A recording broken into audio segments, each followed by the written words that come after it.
Brothers and sisters, hello and welcome to Readings with Regina. The world seems very crazy, doesn't it?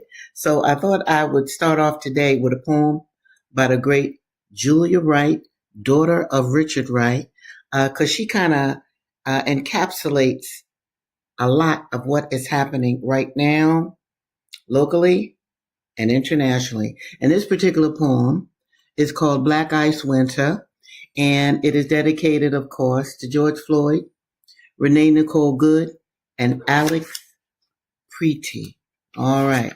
6 years ago, George Floyd's 9 minutes and 29 seconds of agony were reliably filmed by Darnella Frazier, among other bystanders, on the sidewalk.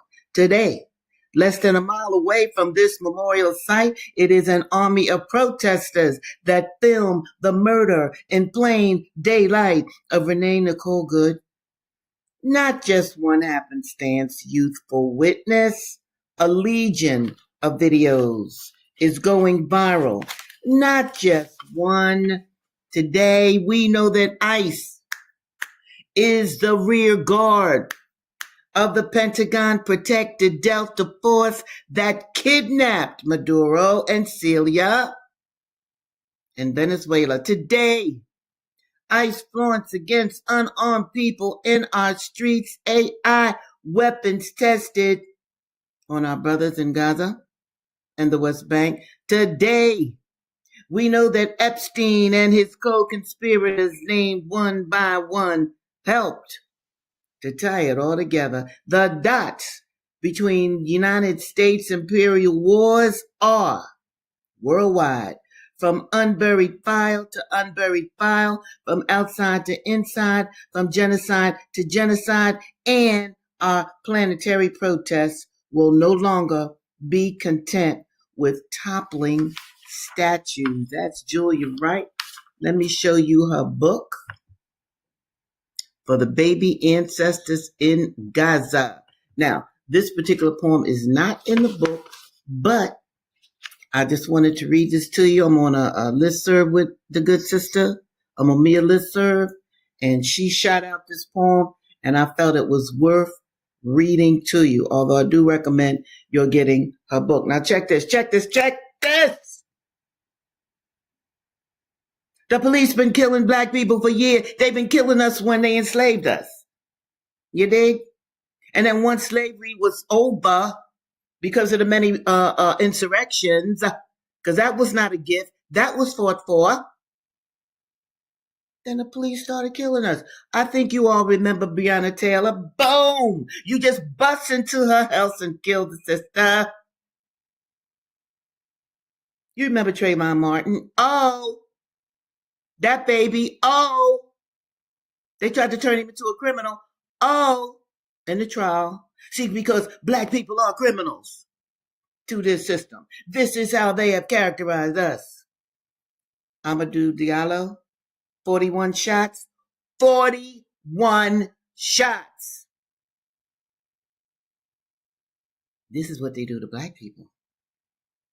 Yes. Philando Castile, who was killed in front of his baby and his woman. Cop that killed him. Oh, what did he get? A year? He did 11 months. Oh! Killing an N-word means nothing. They should all be dead. This is what these white racist pigs think. After slavery, what were they going to do with us? And students, black students at Jackson State, look it up, they were killed.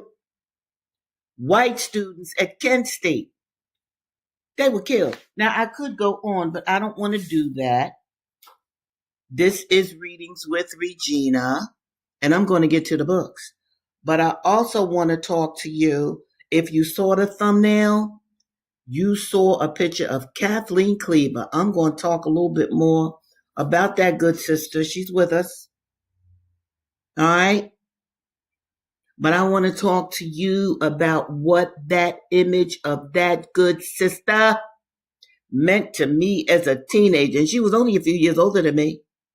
Kathleen Cleaver, Communications Secretary of the Black Panther Party for Self-Defense. the original one, in Oakland, California. But before I get to her, Readings with Regina, I'm going to read The Slave Ship. Yes, I know this book has hurt many of you people. I know it has, because it has hurt me. But these are our origins. You got to know your history, the bad and the good, and the in between. You got to know it because it belongs to you, Black people. So here we go. The Slave Ship. And it's by Marcus Rediker. Okay. This chapter is called Captain James Frazier. When Thomas Clarkson visited the slave trading port of Bristol in July 1787 to gather evidence for the abolitionist movement, he sought the advice of a man named Richard Burgess, an attorney opposed to the commerce in human beings. Their conversation turned to the captains of slave ships, which prompted an impatient Burgess to howl that all of them deserved, quote, long ago to be hanged, end of quote, except one.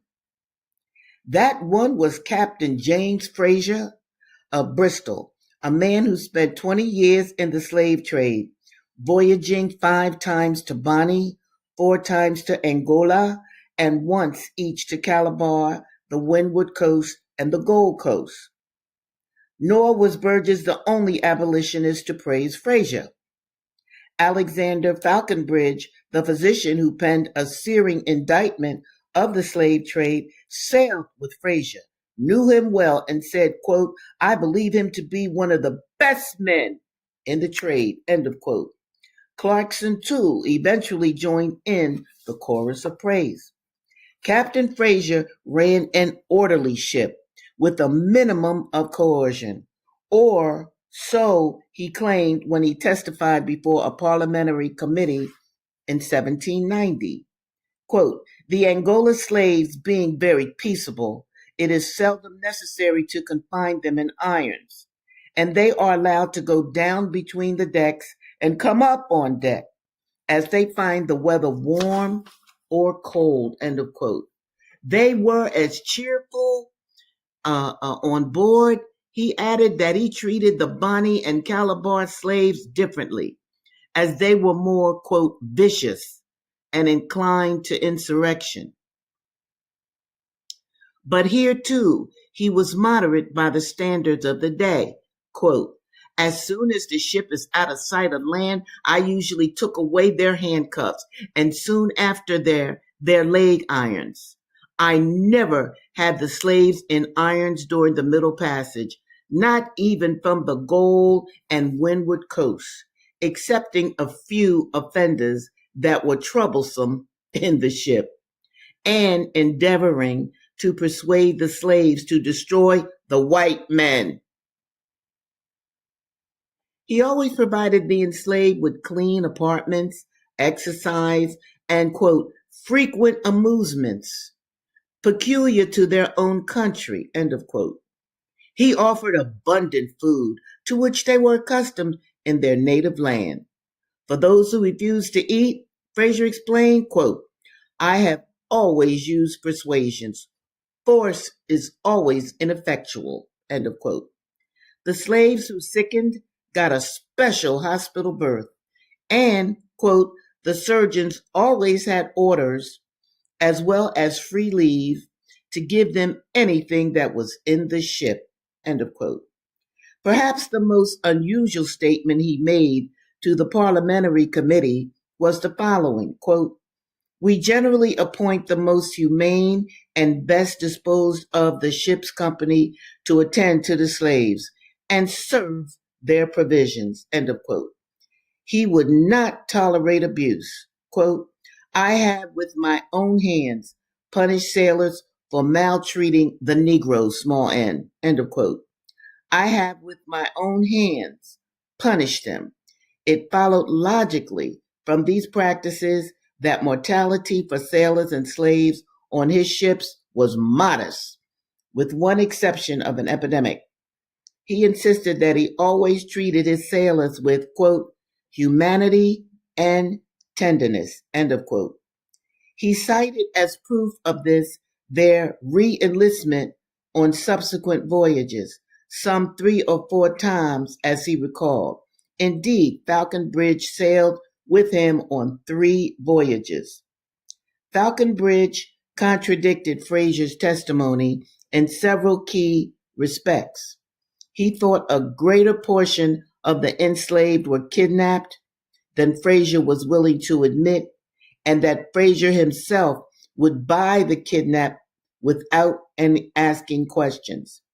The material conditions on the ship were worse than the captain suggested, and the enslaved were not cheerful or peaceful, as provided by numerous suicides. He added, however, that Captain Fraser, quote, always recommended to the planners never to part relations or friends, end of quote.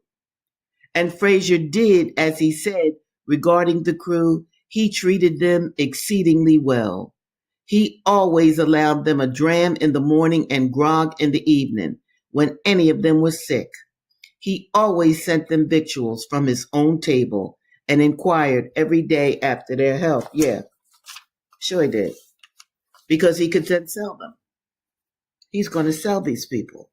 But you see how they lied before Congress or before the Parliament. They lied. They lied like a rug. Okay? And the politicians understand that. The politicians wanted to hear their lies because they wanted the slave trade to continue. They made big money. It was on the stock market. The insurance companies, the companies that made the chains, the companies that made the boats. They didn't want to absolve slavery. I just thought I'd throw that in. All right, but they lied before what we would call Congress or the Senate. Now, I'm going to my next book, Incidents in the Life of a Slave Girl. Love this book because it is actually written by an enslaved sister. And let me show you this. The reason that we even have this book is because of a generous freedom fighter, a white woman abolitionist, hated slavery, and she made sure that Linda Brent's work got before the public. So I salute Lydia Mariah Child. Now, okay, we left off yesterday. Linda's in church. Okay? And I read to you about the Episcopal Church. Okay? I'm going to read from that section a little further. The Episcopal clergyman, who, ever since my earliest recollection, had been a sort of god among the slaveholders, concluded, as his family was large, that he must go where money was more abundant. A very different clergyman took his place. The change was very agreeable to the colored people, who said, quote, God has sent us a good man this time, end of quote. They loved him, and their children followed him for a smile or a kind word. Even the slaveholders felt his influence. He brought to the rectory 5 slaves. Now, this is a clergyman now. He had his 5 slaves because it was customary. It was white culture. This is what you did. You had your slaves. Where am I? His wife taught them to read and write. This is a very good woman. And to be useful to her and themselves. Nice. As soon as he was settled, he turned his attention to the needy slaves around him. He urged upon his parishioners the duty of having a meeting expressly for them every Sunday, with a sermon adapted to their comprehension. After much argument and importunity, it was finally agreed that they might occupy the gallery of the church on Sunday evenings. Many colored people, heretofore unaccustomed to attend church, now gladly went to hear the gospel preached. The sermons were simple, and they understood them. Moreover, it was the first time they had been addressed as human beings. It was not long before his white parishioners began to be dissatisfied. Yes! White people didn't want black people to be treated as human beings. It was not long before his white parishioners began to be dissatisfied. He was accused of preaching better sermons to the Negroes than he did to them. He honestly confessed that he bestowed more pains upon those sermons than upon any others, for the slaves were reared in such ignorance that it was a difficult task to adapt himself to their comprehension. Dissensions arose in the parish. Some wanted he should preach to them in the evening and to the slaves in the afternoon. In the midst of these disputings, his wife died after a very short illness. Her slaves gathered round her dying bed in great sorrow, and she said, quote, I have tried to do you good and promote your happiness, and if I have failed, it has not been for want of interest in your welfare. Do not weep for me, but prepare for the new duties that lie before you. I leave you all free. May we meet in a better world. All right. Her liberated slaves were sent away with funds to establish them comfortably. Now, you know that is incredible. The colored people will long bless the memory of that truly Christian woman. Soon after her death, her husband preached his farewell sermon, and many tears were shed at his departure. Several years after, he passed through our town and preached to his former congregation. In his afternoon sermon, he addressed the colored people, quote, My friends, said he, it affords me great happiness to have an opportunity of speaking to you again. For 2 years, I have been striving to do something for the colored people of my own parish, but nothing is yet accomplished. I have not even preached a sermon to them. Try to live according to the word of God, my friends. Your skin is darker than mine, but God judges men by their hearts, not by the color of their skins. I just want to pause right here because you see, even though this wonderful Episcopal white male means well, what he is showing us, though, that black people were cursed. Black people with dark skin, well, if you're black, you got color in your skin. Anyway, black people were judged as inferior, were judged as less than, were judged as demonic because they were born black. This is what our ancestors endured, and this is what many of them believed. Okay. God judges men by their hearts, not by the color of their skins. Lord, have mercy. So to be a Negro, just to even be born a Negro was terrible. Now, where am I? Okay, this was strange doctrine from a Southern pulpit. It was very offensive to slaveholders. They said he and his wife had made fools of their slaves, and that he preached like a fool to the Negroes, small n. I knew an old black man whose piety and childlike trust in God were beautiful to witness. At 53 years old, he joined the Baptist church. He had a most earnest desire to learn to read. He thought he should know how to serve God better if he could only read the Bible. You see how reading was important to our ancestors? He came to me and begged me to teach him. He said he could not pay me, for he had no money. He was a slave. Slaves worked for free. But he would bring me nice fruit when the seasons before it came. I asked him if he didn't know it was contrary to law. Listen to this. It was contrary to law, and that slaves were whipped and imprisoned for teaching each other to read. Slaves were whipped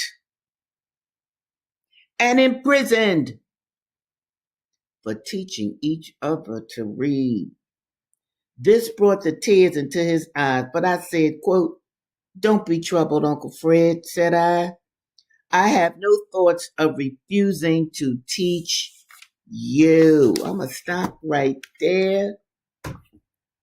Brothers and sisters, you must read. You must encourage your children to read. You must cut down television time. You must cut down just conversations about what white people say on the TV. Reading is important. Don't just let this country raise you. Read books. Much of what they put on TV is not good for your health, your mental health. And if your mental health isn't good, your physicality is not good either. All right, we now going to my girl, Ida B. Wells. Sister girl was born on the same day, different year as Assata Shakur. Ida B. Wells is a bad sister. I love her to death. Her parents were enslaved, yet her parents made sure that she learned to read and write. Yes. So Ida B. Wells was born in 1862, so she was born right when slavery was being supposedly or legally abolished. It did continue after that time, but nevertheless, it was legally abolished. Now, where I'm going to pick up Ida B. Wells, she's going around the country. I think she's in Mississippi, and she's getting subscriptions for her newspaper. Now check it. This is the 19th century, people, and I want you to pay close attention to the things that mean something to this sister in the 19th century. Led by Isaac Montgomery of Mound Bayou, Postmaster James Hill of Vicksburg, Mississippi, and such men, I was welcomed and assisted everywhere and in every way in the state. Being a native of the state, which had been the strongest political organization in the South, I was handed from town to town, from Memphis to Natchez, Mississippi, and treated like a queen. I attended the political meetings and church conventions, besides the state bar associations and the Masonic Grand Lodge of the state, which suspended its labor to let me make an appeal for my newspaper. I was the daughter of Mississippi, and my father had been a master mason. Now, her father was a slave. He was an enslaved man, but he was also a mason. How you like that? So it was no wonder that I came out of the meeting with paid subscriptions from every delegate. There was only one exception to this pleasant experience, and I give it here because of its bearing on an important question. I was the guest of a minister in one of those thriving towns while soliciting subscriptions for my paper. I will not mention his name because he is still living and occupies an honorable position. He and his wife made me very welcome as their guests. He had also a young sister-in-law visiting him. Both he and his wife were from Ohio and were one of the best families. They had met and married while this preacher was attending school in that state. Because of the presence of two visiting young ladies, now listen carefully to this, especially you sisters. Listen to this. Because of the presence of two visiting young ladies, the eligible young men of the town called, and the good times they gave us that week I was there are delightful memories, even now. It seems that after my trip was over, whenever this preacher met the professor, lawyer, or mail clerk who had shown us marked attention, he would descant on the virtues of Northern girls and their desirability as wives, saying again and again that that was his reason for marrying a Northern woman. When these young men, natives of the South, loyally insisted that Southern girls measured up too to that standard and mentioned my name as an instance, Reverend so and so said he would like to think so, but his wife had gotten a torn letter of mine out of the wastebasket in his home while I was there, showing that I had lost my position in Memphis, and that looked very suspicious. The conclusions he drew were to the effect that morally, there were no virtuous Southern girls.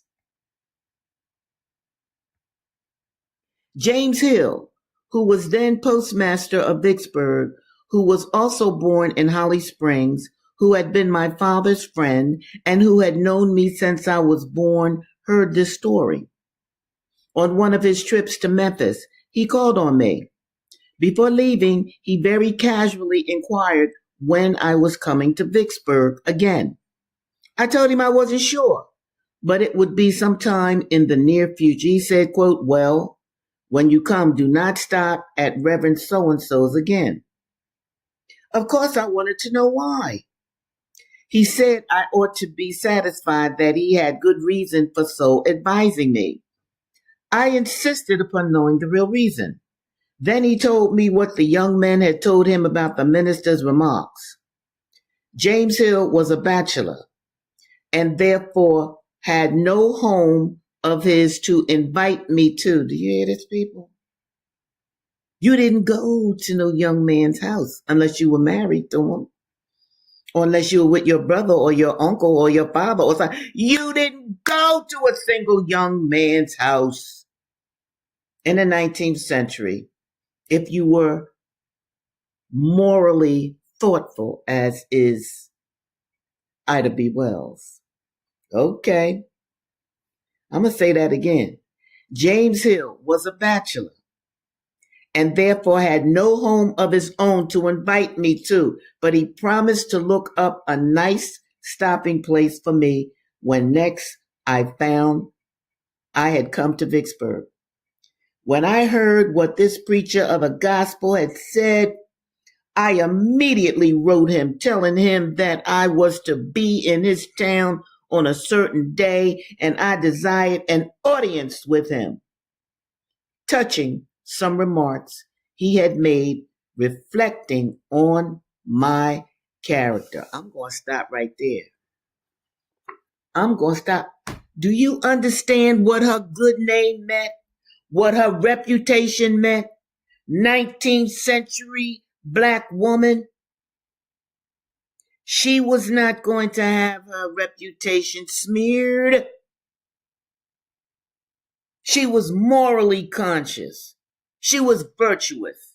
She was not going to sleep around until she got married. You dig that, people? That is Ida B. Wells of the 19th century. And I literally want you to think about the morality that you see today. And I want you to remember Ida B. Wells' thoughts. That hero that was born the same day as Assata Shakur. There's Assata. Yes, Assata was born in 1949, July 16th. Ida B. Wells was born July 16th, 1862. Now I'm going to go to Assata's book. Okay. Now I got to figure out where I left off. Oh, here it is. Assata's in elementary school. One of the things that had been drilled into my head since birth was that we were as good as white people. We were as good as white people. You show those white people that you are just as good as they are, I was told. This meant that I was to get good marks in school, that I was to always be neat and clean when I went to school, that I was to speak as properly as they did, and that I would show them whenever I could that black people, we called ourselves Negroes then, could do whatever white people could do, and that we could appreciate what white people appreciated. Yeah, we were black people inside or outside. We were black people, but inside we had to impress white people. We had to be like white people. Now, this is Asada Shakur. I was supposed to be a child version of a goodwill ambassador, out to prove that black people were not stupid or dirty or smelly or uncultured. Now, people, this is the 1950s, 1960s. That ain't that far away. White people said classical music was the highest form of music. White people said that ballet was the highest form of dance, and I accepted those things as true. After all, wasn't I as cultured as they? And everything that they wanted, I wanted. If they wanted poodle jackets, I wanted a poodle jacket. If they wanted a Star of David necklace, I wanted a Star of David necklace. If they wanted a Revlon doll, I wanted a Revlon doll. If they could act snobby, then I could act snobby. I saved my culture, my music, my dancing, the richness of black speech for the times when I was with my own people. I remember how those kids would talk about gefilte fish and matzos. Matzos. It would never have occurred to me to talk about black eyed peas and rice or collard greens and ham hocks. I would never have given them an opportunity to ridicule me. Anyway, half the white people thought that all we ate was grits and watermelon. In many ways, I was living a double existence. I became interested in television in the 5th or 6th grade. Or rather, I should say that was about the time television started to corrode my brain. Corrode my brain. This is Asada Shakur talking. You name any stupid show that existed back in those days, and it was probably one of my favorites. Ozzie and Harriet, Leave It to Beaver, Donna Reed, Father Knows Best, Bachelor Father, Lassie. After a while, I wanted to be just like those white people on television. After all, they were what families were supposed to be like. Why didn't my mother have freshly baked cookies ready when I came home from school? Why didn't we live in a house with a backyard and a front yard instead of an old apartment? I remember looking at my mother as she cleaned the house in her old raggedy housecoat with her hair in curlers. How disgusting. I'm going to stop right there because I want you all to think about the notions, the ideology that you have unconsciously accepted about white America and your place as a black person in it. You understand? And lastly, I want to say this to you. Where's Kathleen? I don't think I have a picture. But I'm going to talk more about Kathleen Cleaver on Thursday. But before I go, I want to show you this book. I wrote about Kathleen Cleaver in this book. This is a set of black encyclopedias. It's called Black Power Encyclopedia. From Black is Beautiful, that's the 60s, to Urban Uprisings. You should have this encyclopedia in your house for your children. In that encyclopedia, you will read what I wrote about Kathleen Cleaver. You will read about all Panther leaders, and you will also read about other black fighters, men and women, who made black beautiful in the eyes of the young and the old and the mature of the 1960s. See, the 1960s is one of our most glorious decades. Yes, yes, yes. I come out of the 1960s. And I had the pleasure and the honor of walking and watching Kathleen Cleaver. I had never seen a sister like that. So those of you who hear my voice and you don't even know who Kathleen Cleaver is, and I don't think I have a picture of her on my thumbnail. And again, we're going to talk more about Kathleen on Thursday. Let me just see if I do have a picture of her. No, I didn't. I did not. I did other stuff. Anyway, brothers and sisters, you know how much I love you. Readings with Regina was made for you and your children. Use these as teaching tools. Ask questions of your children about my work and the work of the sisters and brothers that I read to you. Well, I'm getting ready to sign off for the day. It is always wonderful to be with you, my brothers and sisters. You know, I pray for you every night and every morning. Yes, I do. And I look forward to seeing you this coming Thursday at 2 o'clock. Bye now.